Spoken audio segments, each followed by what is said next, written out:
Right, recording in progress. So I thought that I would make you a supplemental video of this tulip painting. I want to proceed further with it, and I felt like we were running out of time. I want to move forward, and so I'm making you this supplemental video. Not sure how long it's going to be. I'm just going to see how it goes. So I'm going to turn on the video now of my painting. There we go. Yay. So I move the water here so that you can see me rinse my brush, and my paper towels are here. I usually like to have my water on the other side of my palette, but you can't see it there. The reason is that when I swish my water, I can splatter, and then I can get splatters on here and splatters on here. So it's better when the water is on the other side of the palette. I bring my brush, I rinse my brush, I wipe it on the edge, I bring it across. Usually my paper towel is over here too, so that I can get some of the extra water out of it, out of the brush, on my paper towel. So it's an advantage that I can just bring it over the palette. It doesn't matter if it drips on the palette, but it's far enough away that it's not going to splatter on my artwork or my reference. But this way you can see what I'm doing here. And I think it's important because controlling the water is important. Now let me turn on the recording on my camera. See, too many balls in the air. Let's see, where are you? Camera button, there we go. Turning on the recording on my camera. Good. And turning on my timer because my camera has a 30-minute limit, and I will need to restart the recording, hopefully before the limit is up. So um, my phone alarm will go off, and hopefully it's not too disruptive. Okay, so here's my tulip painting. Kind of like a little bit more light. It's in the afternoon right now, so I'm going to turn on this light. That's better. A little bit more light. Okay. Move my cursor off. Don't need the cursor. Uh-oh, I've got cats here. Well, of course there's cats. So I want to work on these two tulips, and I might work on this tulip also, or maybe I will work on the foliage. I don't necessarily want to finish everything. I just want to have a little bit more demonstration time for you to see what decisions I'm making and why.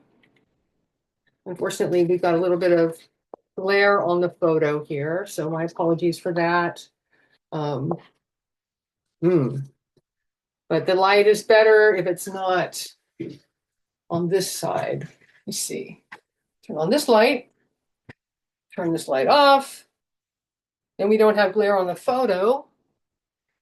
Okay, and so there's not too much shadow under my hand, maybe just a little. See my shadow there? Because that light is right over there. So figuring out what works, what doesn't work here. So I can zoom in, and I might have to shift my setup to do it here. Get a little closer so you can see what I'm talking about on my painting, which means you won't be seeing so much of the photo. Now, I'm going to be deciding about this tulip, whether to make it as light as this or at least lighter. I will probably make it lighter than this, but I probably won't make it as light as this because I feel like this isn't strong enough. There's not, the detail in here could be stronger in terms of a painting. And so I'm going to leave my detail stronger. That's my intention here. And then I will probably paint some of the foliage. These two tulips foliage, maybe leave the yellow tulip for Saturday and the background for Saturday. Not going to worry too much about this over here because I just want you to have a little bit more demonstration so you can see and make decisions and not be too confused. Okay, we're zooming in here, moving things around. Okay, move over. There we go. Moving stuff around. Move over. There we go. Okay, so now you can see my art. You can't see the photo so well, but you can see my art there. Even more. There. Okay.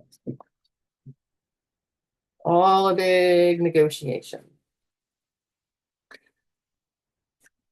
Okay. So in the photo, this tulip, this red tulip, it's a little bit lighter in the photo, and I might come in now that this is all dry and I'm fresh, right? I haven't been working on this, and so now I see it and I go, I could lift some of this detail a little bit more, and I could lighten this edge here so that it's not such a hard edge between this tulip and the yellow. You'll notice on the photo, it blends a bit, and that's a nice thing. It's nice to have some edges be sharp and then some edges be vague and blend so that as the viewer, we can move from one shape to the other shape without having such hard edges all around. The other thing is that when you have hard edges all around, it makes the painting, objects in the painting look like they're cut out. And so one key to making the objects in the painting look like they're they're natural and in the same space and living together in the same space is by losing some edges like this edge and losing other edges over here, that helps things not look like they are cutouts and they look like they're all inhabiting the same space. Okay, so I'm looking at this petal and I'm going to do some finessing. I'm looking at other areas that I can finesse also. Let's see. I'm going to, when I zoom in, I lose some light. So yeah, we'll get a little bit more light for you guys. There we go. And there's a little bit of detail here in the photo, but I don't want to get too wrapped up in it. It's not the most important thing. So let's see. All right. I've got my nubby little brush was a flat and is now kind of worn down. Let's see. I have two of these. I'm looking to see what I have out in my pile over here. My pile of brushes. Okay. Sometimes the cats knock my brushes off the table, so one of my brushes may have gone astray. Might have to start looking for it. And then I wind up, finding it on the floor someplace. All right, I'm going to start here, and I want to lighten up this line right here. I'm going to point with my little brush, this line here, so that it blends a little bit more with this yellow tulip, and there's not such a division. And I have, so you guys can't see my palette when I'm zoomed in like this. That's something I'm going to have to figure out how to solve. But I've got some of my yellows. I didn't wash off my palette. I told you, you don't have to wash off your palette in between work sessions because you may use some of the same colors. And it's nice when you can just pretty much re-wet things and you can reactivate your piles of paint on your palette and you don't have to completely start over and remix everything. So I'm mixing up kind of a yellow, a little bit more. So I lightened it a little bit, but I'd like to have this still be here, not quite as dark as that. So I've got a little bit lighter, ooh wee, there. So maybe a little too light there. I'm coming in with my teeny brush. I picked up some paint so I can control things a little bit better. And I will, if I see paint puddling too much, I will use my finger to dab up the paint so I can control how light something is. There we go. So I lightened this. It's not such a hard edge. Now in the photo, this is much lighter in value. So I'll be playing with that probably on Saturday.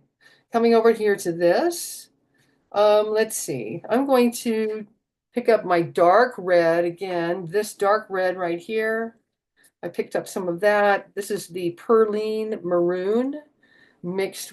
I think this is just the Perline Maroon.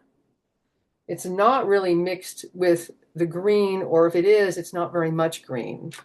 We had mixed it with either Viridian or Windsor green. So then I can come in and paint in the edge of this petal that I see here. And now this is in shadow right here. So I'm rinsing out this brush, which has yellow on it. This is my nubby brush. And squeezing out the water. And I want to darken this and drop it into shadow. So picking up some more of this Perline Violet mixture, but it's transparent because I'm going to lay this dark just over this red like that. And now that's darkened. Let's see. So I have more of this lighter red like here. I have it over here. So I'm going to pick up some of that I have already mixed on my palette. I'm sure that it was cadmium red with a little bit of cadmium orange and some white, probably.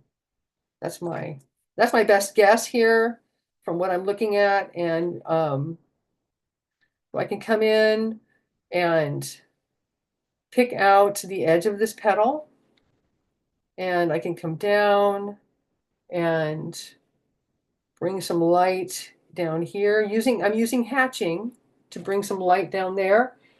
And then I go, oh, well, when that dried, that pretty much disappeared right there. Whoa, gone. So I go, okay, I'm going to need to mix, I need to not be so transparent in my mixture. So I'm going to mix up some cadmium with a little bit of cadmium orange, and then just a tiny bit of white. Now, the thing is that when you add white to a mixture, it cools the mixture, so it makes it more pink. And so I want to be on the alert to see if I should add more yellow to it so it's not so pink. Uh-oh, no, too much water there. Let's see. Okay. Let's see if I've got a light enough mixture now. Maybe not, right? But no big deal. Oh, there we go. So this is wet. So I'm going to see if this will, and again, I can just pick up some of the extra with my finger. I'm going to see if it will dry a little bit darker. And then this petal just has a tiny bit of a spine to it. These petals have just a little bit of a spine down the middle. Tulip petals. And then this edge is picked out a little bit. And I'm just gonna lighten. And you can be just as picky as you want with this. This is sort of a lesson in you learning what your tools can be. So this paint is really so thin that it's actually drying as I lay it down. And I can generally, if I have a light touch, I can continue to build it up in areas where I want a lighter detail. And then in areas where I don't want a lighter detail, I don't have to add any more cross hatching or hatching here. There we go. I can come back here and go, oh, it's kind of disappeared again. Okay, so this is where you have, you're just testing things out, building them up, add more paint. And then I want to have less of this dark, I have sort of a dark brushstroke right here that I put in.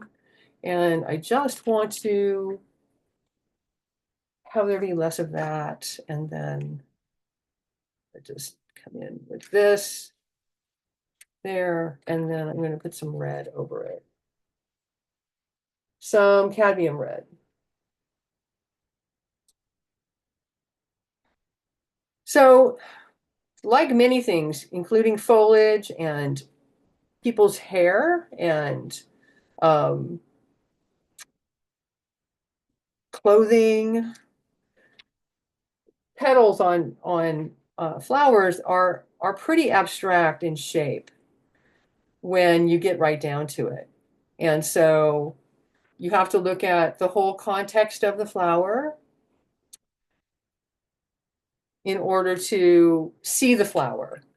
And if you just focus on one thing, then you're going to get too worried about it. So this petal is in context with this whole flower. And I kind of want to warm up and lighten this area here. So I'm going to take some cadmium orange and some cadmium red and my mixture that I used that's got some white in it. Let's see if I can do this without having like any kind of actual disaster here. There we go. What do I think about it? Yeah, a little bit lighter. Let's see. So I can always hit it again. Come over here and put in the edge of this petal and this petal. And maybe take my small brush and create an edge to this petal. We don't really have to explain everything to the viewer, but I want to explain this thing to the viewer. There we go. All right, and now I'm going to, let's see. So if I don't think a color's quite right, I just keep making adjustments. So I'm making a pink with my cadmium red. I'm adding some white to it. I'm not adding yellow or orange to it. Come on, trying to get my white to actually register here. Okay, and there I'm gonna go. Woo, okay, there's a pink. Wahoo. There, and then here. Sometimes in order to actually get a lighter value, I have to be bolder because of the change in the color. The way the color shifts when it dries, you know, it can fool you. No.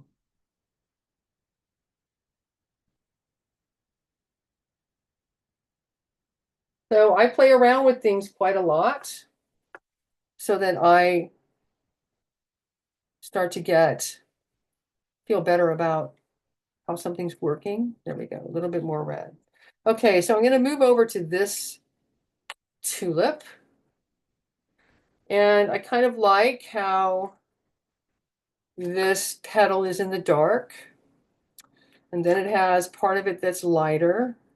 So I want to sort of unify this into a part of this petal. And then this is another petal that's over here. So I'm going to take my perline maroon, which is my dark red, so that I can draw a little bit. here. Maybe not so dark. I'm going to add some cadmium red to my perline maroon to make something that is dark, but not as dark as just the perline. There we go. Something more middle of the road in the red zone, okay, and not as dark. There we go. There's this petal and here. And then this comes over here because that petal's in a little bit of shadow and down. So these are my shapes that I'm working with. I can go ahead and draw because I'm going to then manipulate this.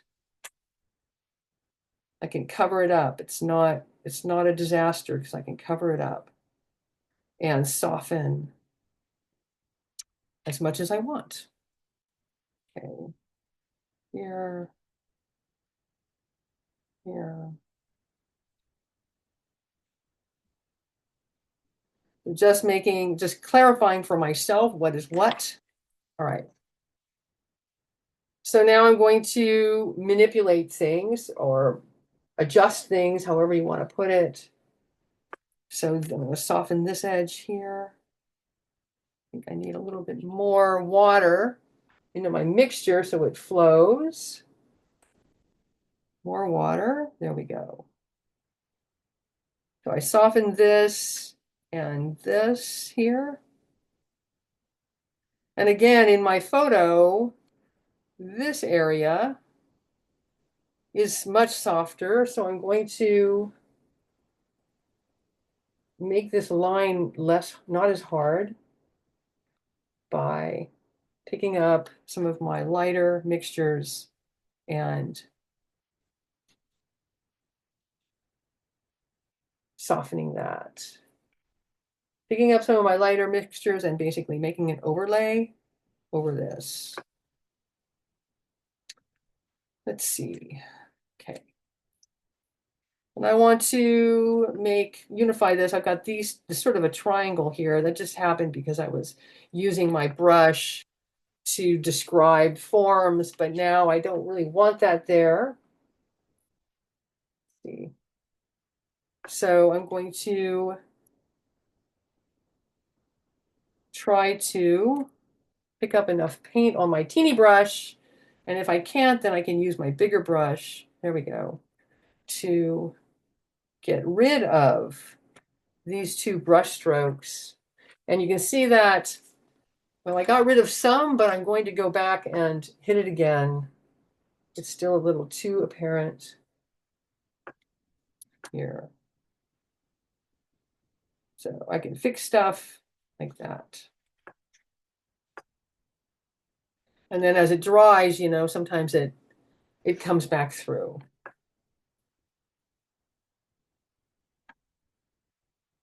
Okay, I'm going to take my nubby brush here and pick up my middle of the road dark perline maroon with cadmium red mixed, so making a middle of the road dark red.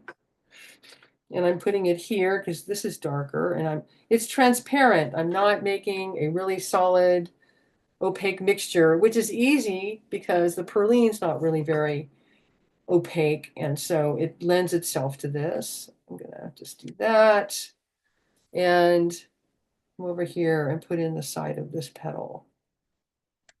There we go.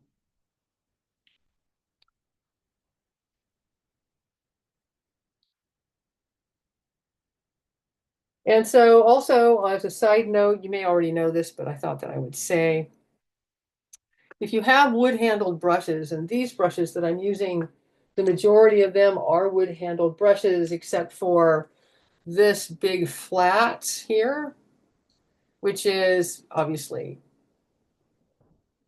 acrylic handled. So this one won't, although this is natural fiber, or is it? I'm peering at it.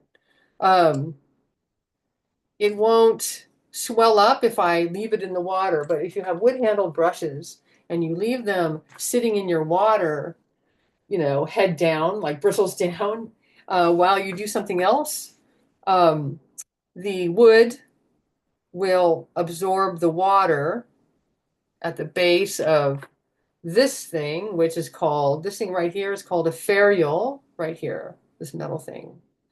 So if you leave your brushes head down in the water sitting, then this wood here will absorb the water over the course of time.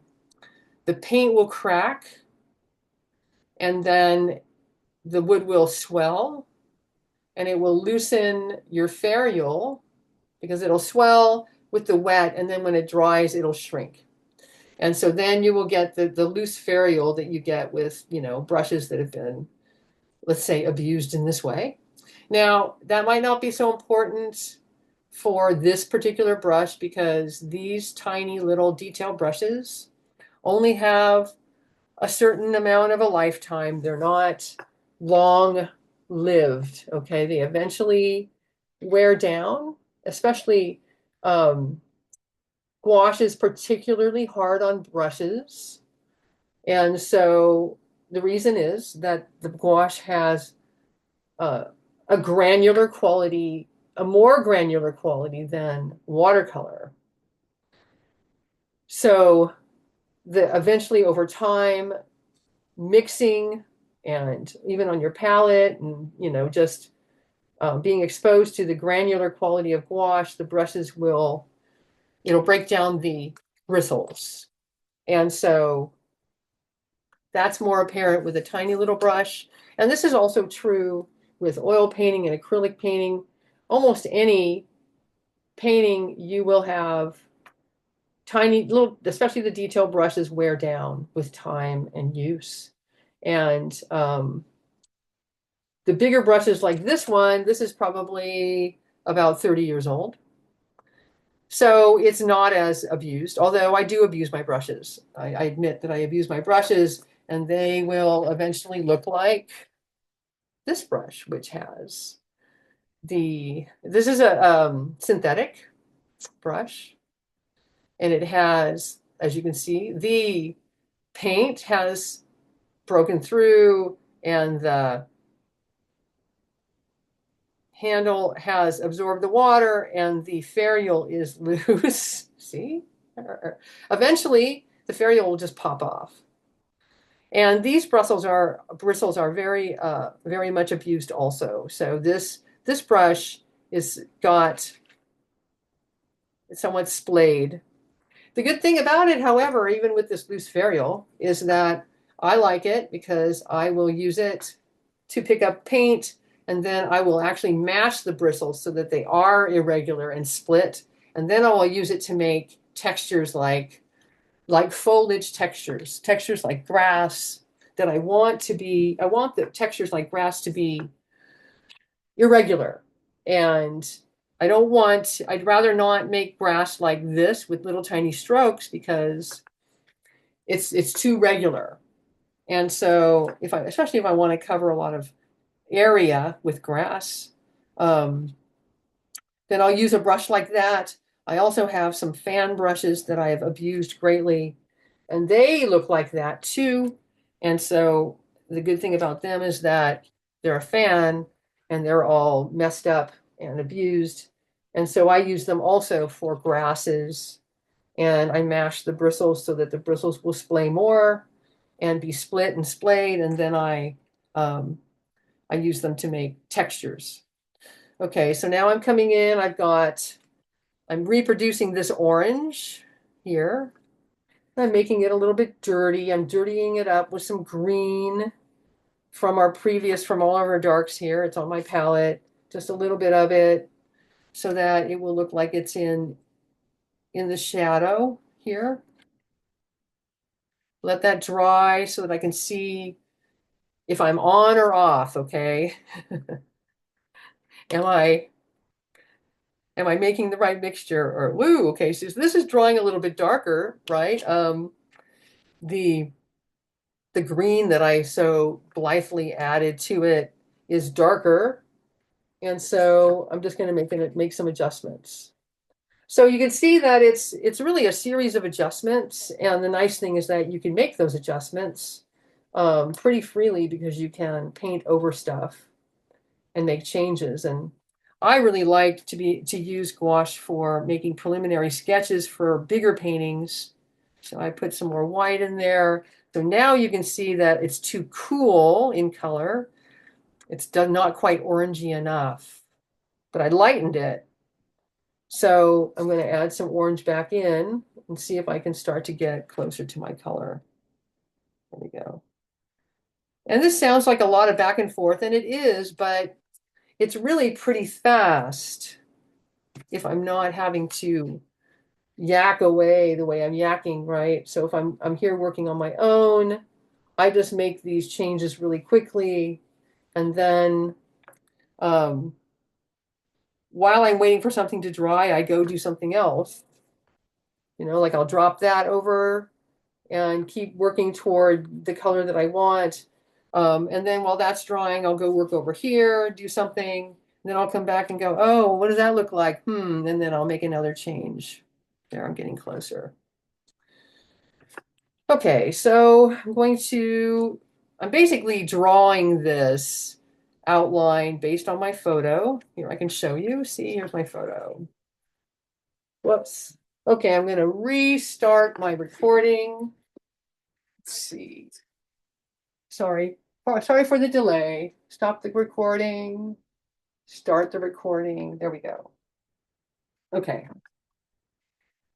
Maybe in the future I'll actually figure out how to um, make that more seamless. All right, so this is the photo, and what I'm doing is I'm creating this edge here.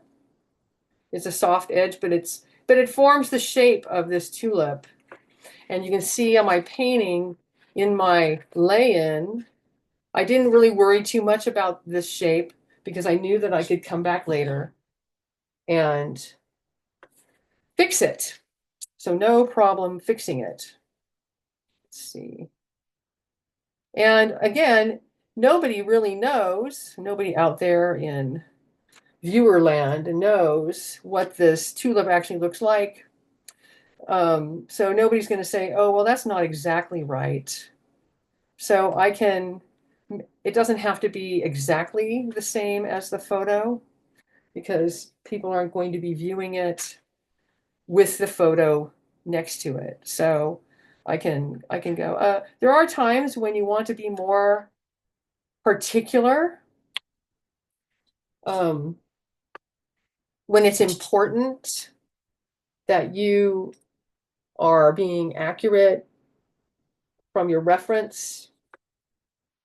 So you can see that I'm having to layer my paint. And one of the reasons why, sorry, I'm changing the subject.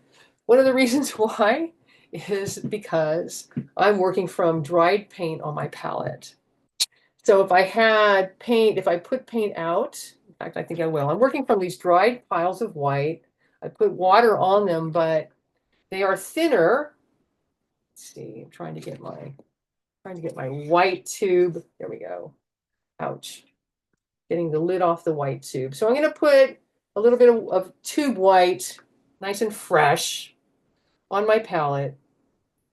I just want you to know that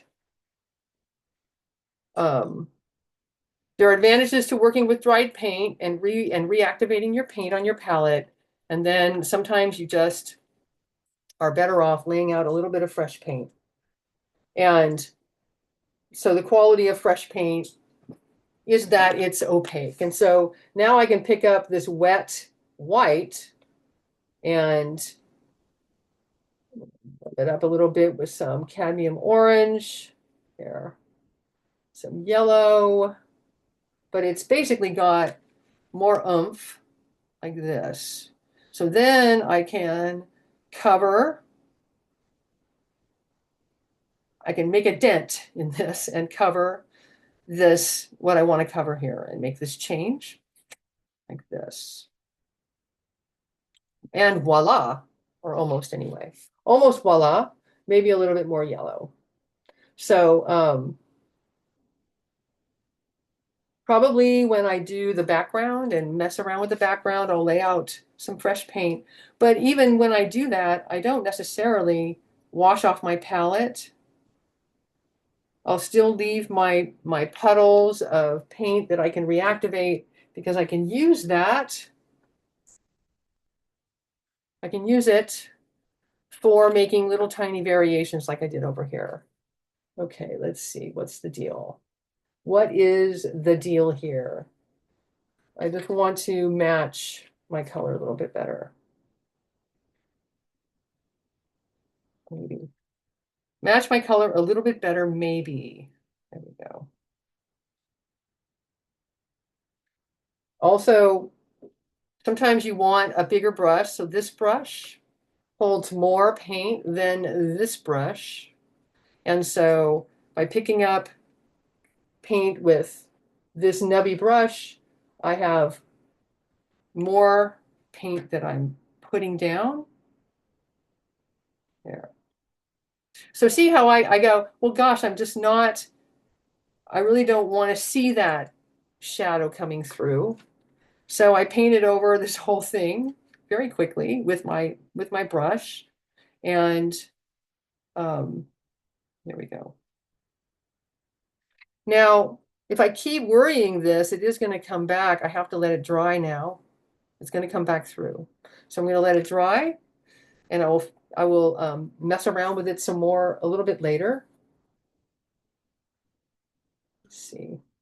Hello. Now this is dry, and I can.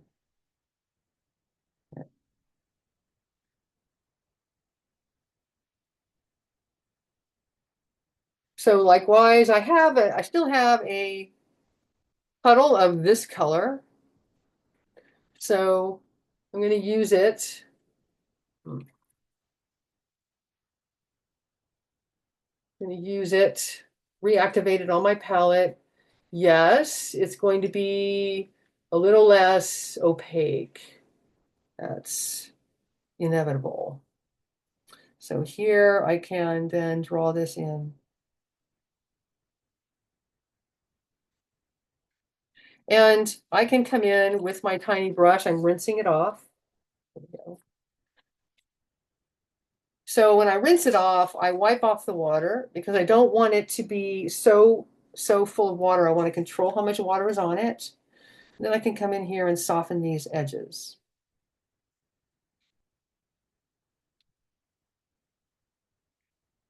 Because in my photo, these edges are further away. So I'm really dissolving the paint on both sides of the edge and kind of controlling it, but basically mixing it together right along the edge so that it softens it like that. And this is also softened. Whoops, need a little bit more water. So I can soften this too. So this is how you do this. You just come in and you can just control that edge, soften it. If I get a little bit of a red edge, then I can rinse my brush out and then reactivate the background color a little bit more around it. Because this tulip is softer in focus than this tulip.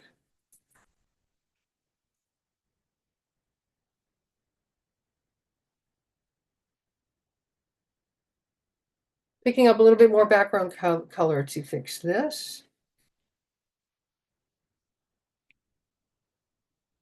So you can decide how tight you want a painting, but I'm basically showing you some ways to make a painting tight, to resolve things more than you might otherwise. I'm just looking here. But a lot of gouache is used loosely, and you might not want to resolve all of this stuff. You might leave it like this, right? This is all really loose and sloshy. You might leave it like that. There's a spectrum. And a lot of times paintings are better if you have an area That's an area of focus, and then other areas are looser. Here.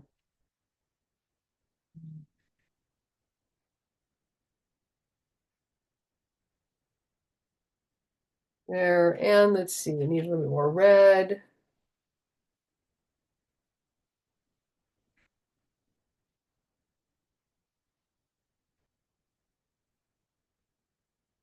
Oh, we need more red there. Ouch. Okay. Okay, so I'm fixing this edge here. And I'm going to take a little bit of red, cadmium red. And let's see, it's too bright. I need to darken that. I'm going to use some red along these edges here. Here. And I can come in here and with some light like I did here. So again, how far do you want to go? I'm showing you some stuff, so I'm just going to go ahead and play around with that. Picking up this sort of a yellow color that I used here and I used here.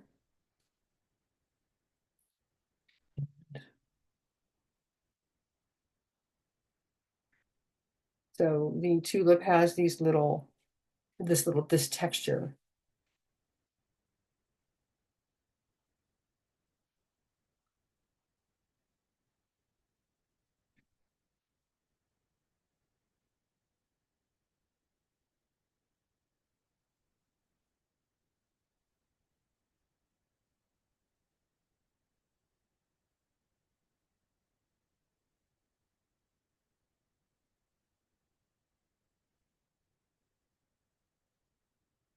So if I want to cover more ground and I don't want to make little tiny strokes, then I can use my bigger brush. That's why this is such a useful size.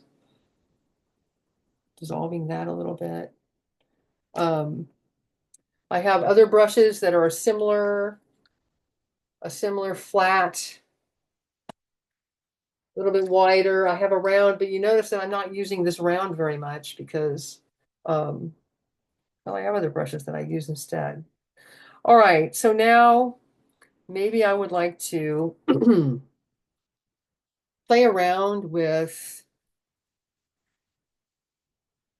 this area and leave that for Saturday. So I'm looking at my photo and you can see how there are gradations in here and here, softly graded. I'm probably going to have to draw some of this back into my painting. So let's look here. Yeah, so this, I'm going to have to finesse this. And here, this is actually dark in the photo right here.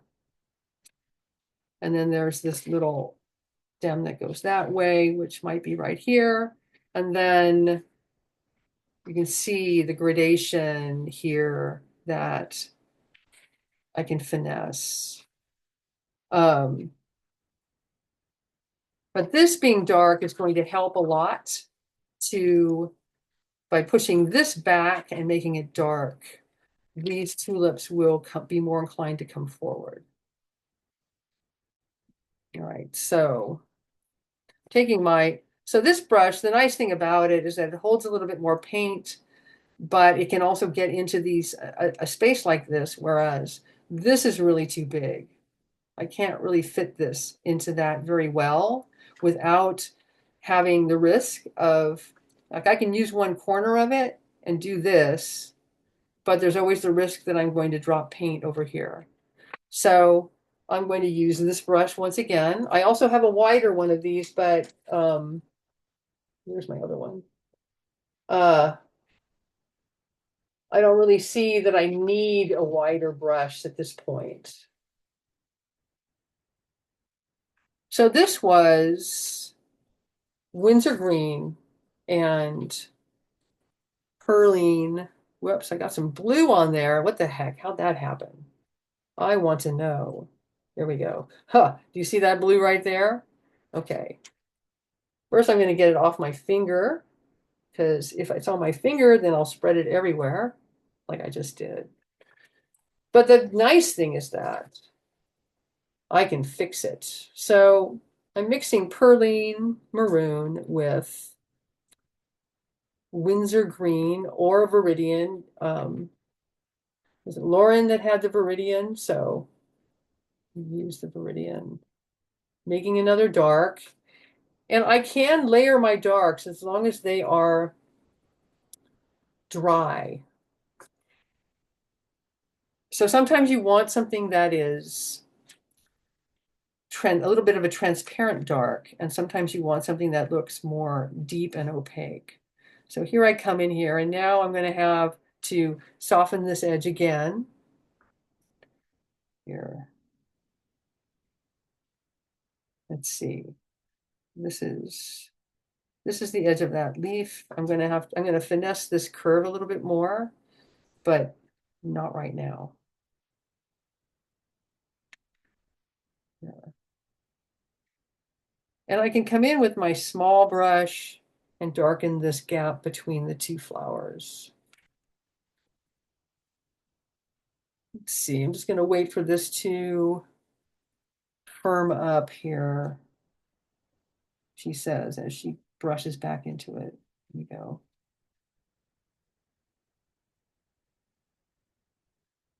So while I'm waiting for that, and sometimes I don't want to wash my brush out if I feel like I'm going to pick it right back up again. So you might be able to get brush holders where you can put your brush, like lean it. People will have something to lean their brushes on. But I just put mine, I prop mine over the top of my water bucket. So I just put it across the edges of the water bucket. But I need to come back soon so the paint doesn't dry on the brush. It's not a complete disaster if it does that, but it's not the best thing for the brush.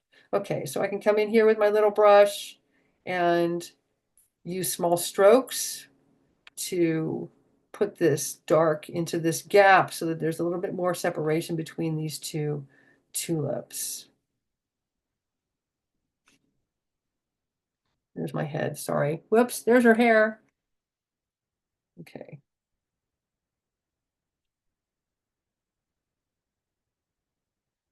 Getting a little bit of glare from this light, especially when the paint is wet.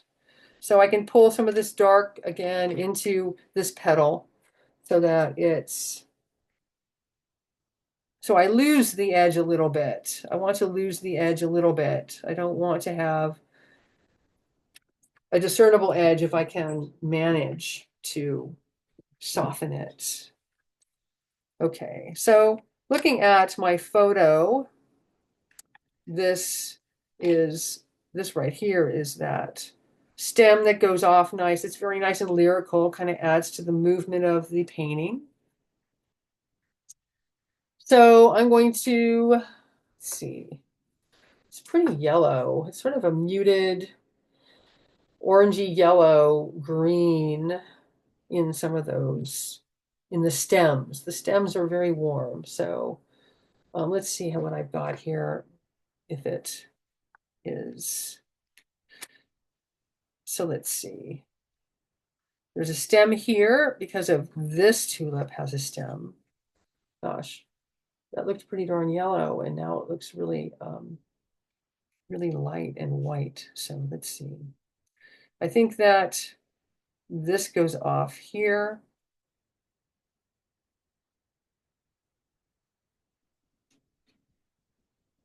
And there's a stem here. And I want a little bit more paint. So now I've got my other flat nubby brush that's not quite as worn down, because the nubby brush is sitting over my water bucket, picking up some of this paint and putting in this stem. So first I'm concerned about my drawing. I'm looking at the lines of my drawing. This is very lyrical. It's one of the nice things about this image, right? It's the lyrical quality of the lines of the foliage. And interestingly, the stem actually loses the edge as it comes up here. So I'm going to letting that dry just a little bit. So this is kind of a complex area. We've got stem, we've got this stem, we've got this leaf here, which is a lighter green. All of that stuff is sort of interwoven and creates a nice rhythm.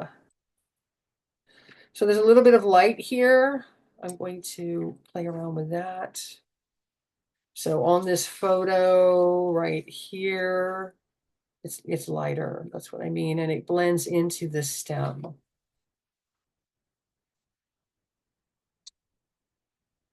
So let's see.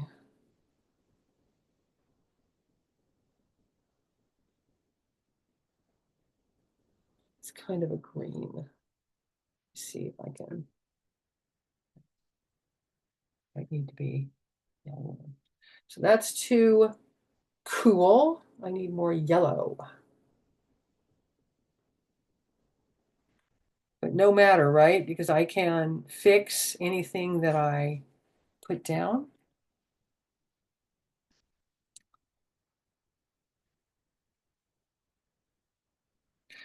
And it mixes in a little bit with that stem. So this is a little too light, and I'm going to now modify it. You know, if I can get it, if I can get the right color right off the bat, that's always better. But if I can't, it's really not the end of the world, which is one of the things that I like.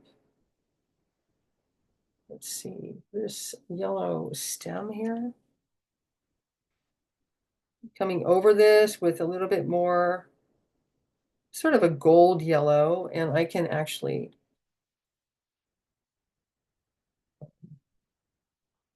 I can hit this a few times since I'm painting over paint. Kind of curves down here into an arabesque.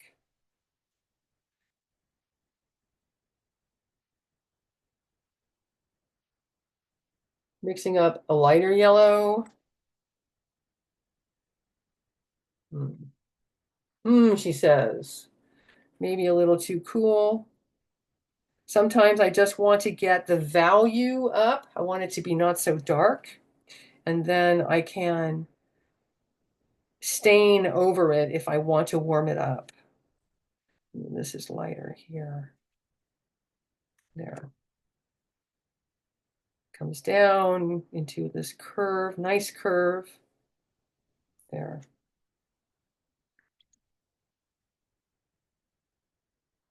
I can take my dark, I'm picking up some dark. I've rinsed my brush, picking up some dark with this tiny brush. Let's see, I'm looking here. Maybe might be a little too heavy and dark. Let's see, making a middle mixture using some cadmium orange. So just, I'm blending this. I don't want this to be such a hard line. I want it to look like a round stem. Yeah, and this gets darker down here.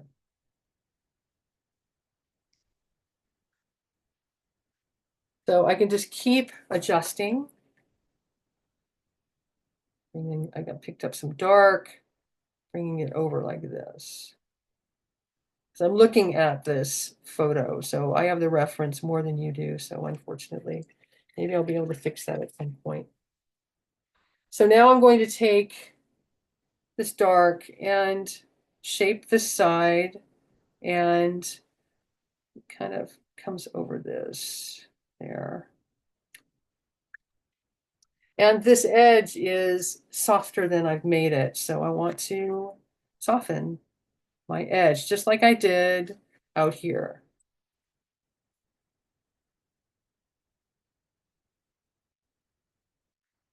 You know, a lot of times a painting is just a big experiment, and sometimes we know exactly what we're doing, but there's a lot of times when we don't, and we're sort of stepping into the unknown and um,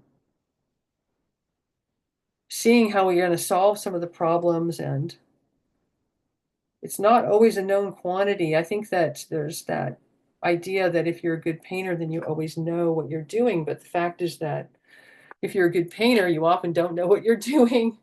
And you still just have the courage to step out and try to solve the problems, and possibly fail. I mean, basically that's, you might possibly fail. Let's see what we got going on here. 5 more minutes on this particular cycle, and I'll redo the video and we'll carry on with these stems. So this sort of yellow color actually can go over here. So now I want to darken this. Maybe with a little burnt umber. A little burnt umber might be a good thing because burnt umber has sort of yellow in it. It's yellowish. Let's see. I don't want to just go in there with straight burnt umber. I want to make a mixture of burnt umber with some of that green and maybe some cadmium orange. Let's see. Am I looking at this? Sorry, my head's in the way. There's my head. Not quite enough orange. Needs to be warmer. There we go. I drop that over it and it darkens this.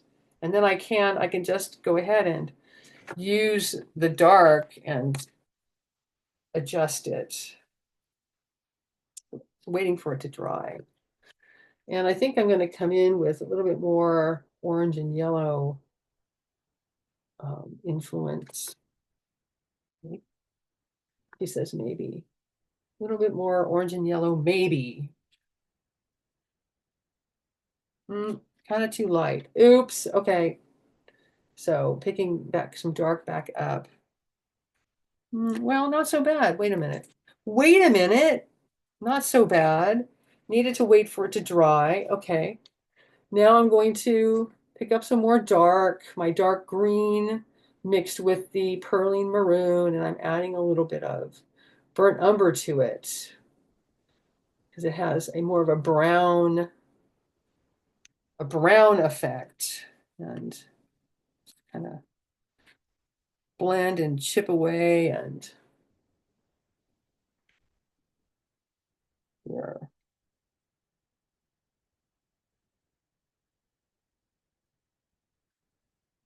Picking up my little tiny brush again, and you know what? I'm starting to forget about my poor nubby brush up here, so I'm gonna wet it, dipping it in the water. There, put it back up there in case I need it. Let's see. There we go. And I like this gold that I'm getting down here. So there we go. All right, so now I can play around with this shape of this leaf, which is kind of interestingly, the lighter green has kind of a nice, it comes up here to a point, but it's in the shadow from this tulip is casting a shadow. So let's see.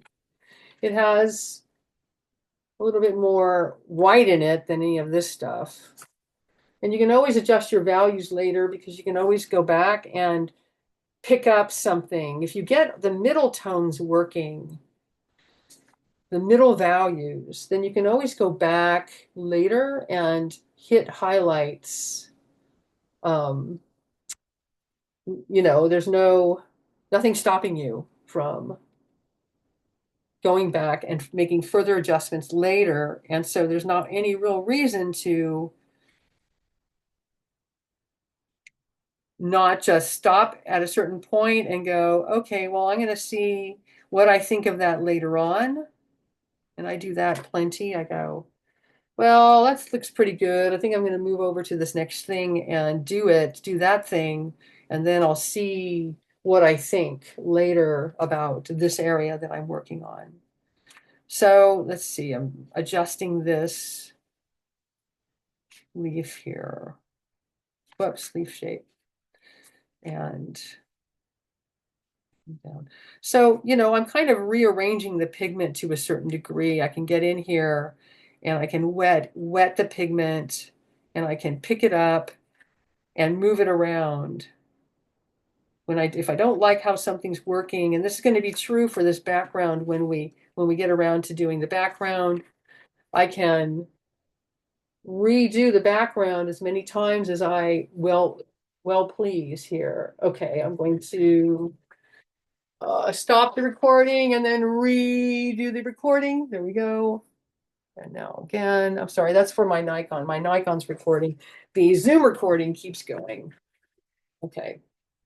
So what's interesting is looking a little bit bluer there in what your view is seeing than this.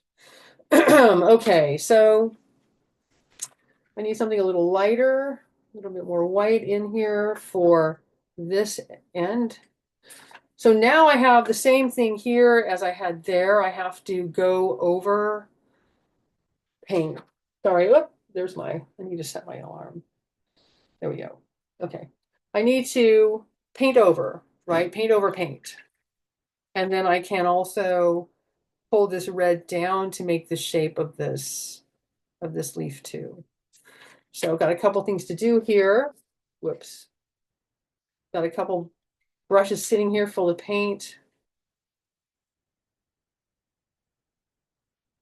Okay, I need a darkish red.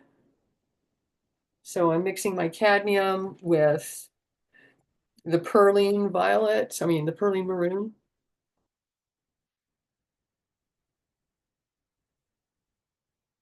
And it's somewhat transparent at this point, and I can make the shape of this flower, this yellow flower, kind of sculpt the shape of it. There.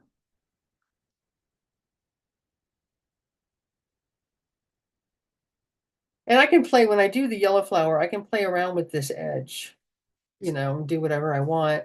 I don't have to do it now. I'm gonna pick up some white and of the white that I put out, right? The nice soft tube white, because I'm having trouble re-wetting my white, which is really fairly typical. That white doesn't really want to soften back up. And I'm using this, I know this looks really bright and stark, but in order to actually affect a value change here, I'm going, okay, I really want friggin' change in value. Thank you very much. And then this is so thin that it'll dry quickly. See, I can put my finger over it, dries. I'm going to do a little bit more here with that. Yeah. Play with the shape a little bit more, pulling it over shape there. This is, yeah.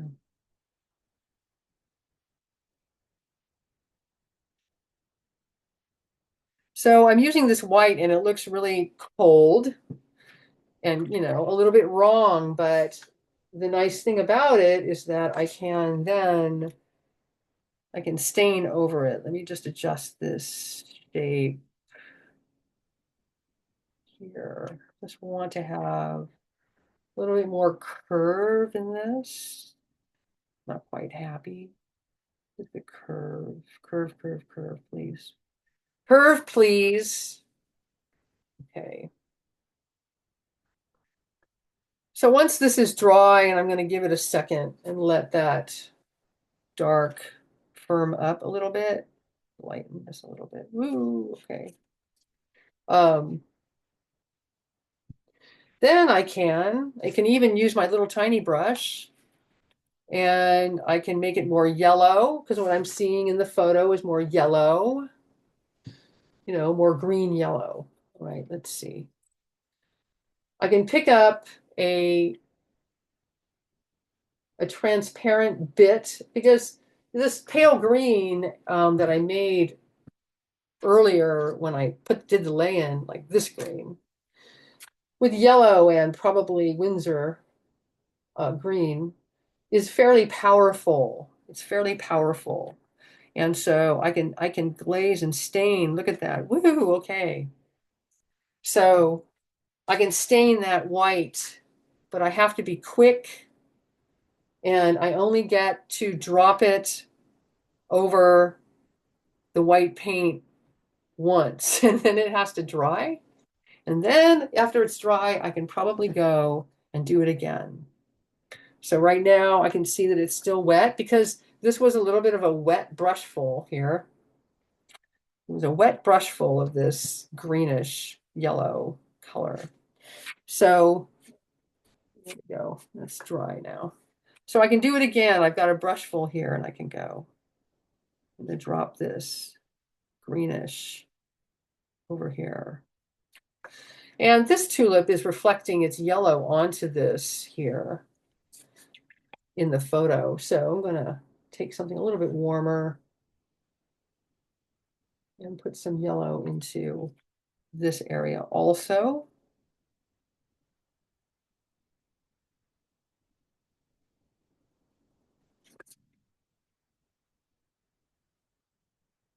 Maybe more orange. So to me, this looks too bluish and too clean. It needs to be more neutralized. So I'm going to use this cadmium orange. Oh, come on. Need more water. Need more cadmium orange. There. Trying to get the right amount of paint on my brush to play around with this. Oh, that's not so bad. Okay. Here we go.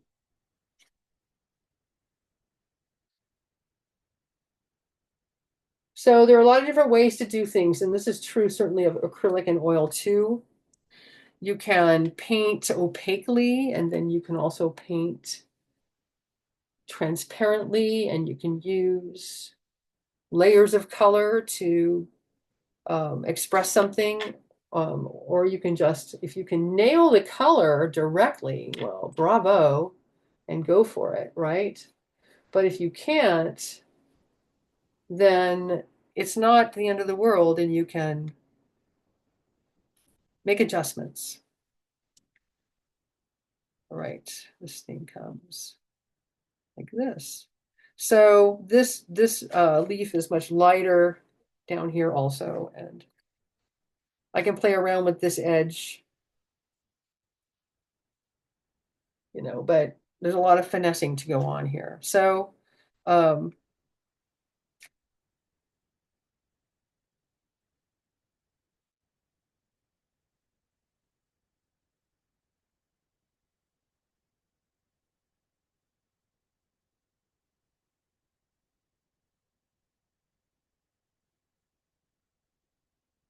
soften this edge here.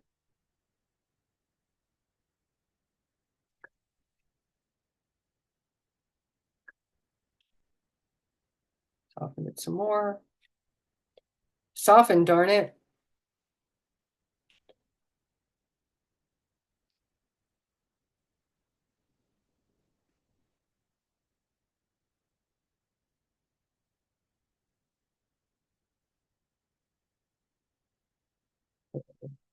So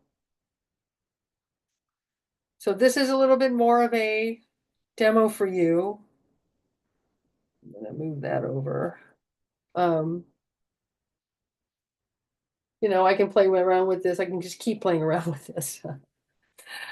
Part of the reason I can play around with this so much is because, and the reason I chose this image is because of how nice these interlocking shapes are. They're really graceful, and there's movement, and there's a lot of that attracts me to them. And so, but it's the kind of thing where to get them to be as nice and graceful on my painting as they are on the photo takes a certain amount of work and effort. So, um,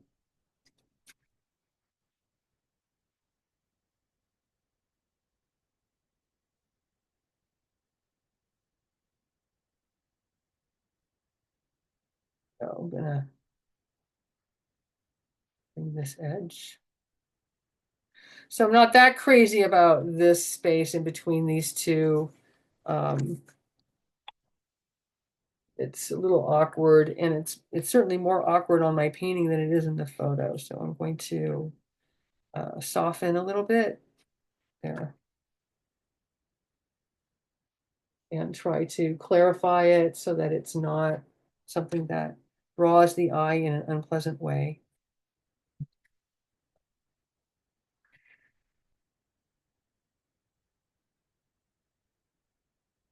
I can actually bring this forward now that I move things over.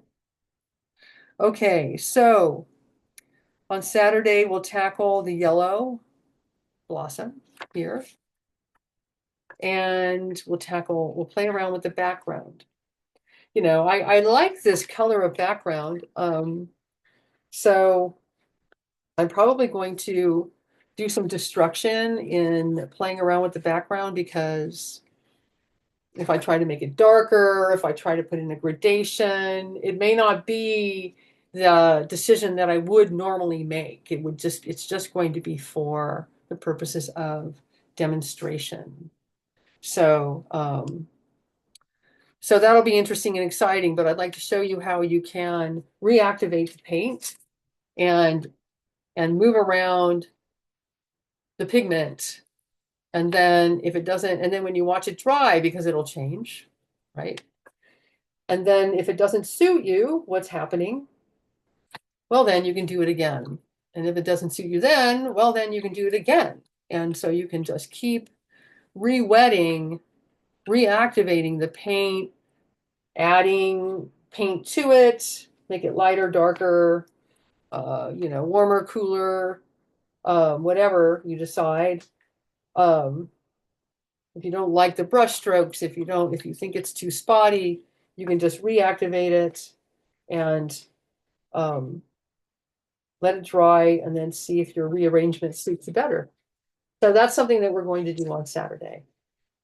So I'm going to see if I can figure out how to post this video and the other video class from the classes to YouTube, and I will be emailing you about that.